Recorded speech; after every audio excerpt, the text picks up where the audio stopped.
সিংহাসন আছে তথায় বসে আছে। শুনিলেন কোন সময় এসব? শুনিলেন? জি, এতদিন কোনদিন বলেছি কাইম সাহেব এলাকায় ওয়াজ করছে 20 বছর।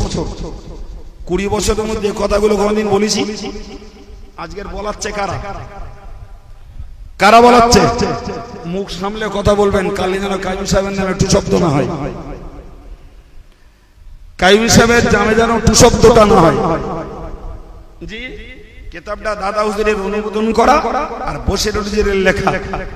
জি, এই কিতাব হারগিজ পড়ে শুনিয়ে দিতাম না যদি আমাদের এরিয়ার বেল্টে বসে এত বড় কথা যে মাওলানা রুহুল আমিন সাহেব আমাদের 40 বছর 60 বছর পিছিয়ে দিয়ে গেছে।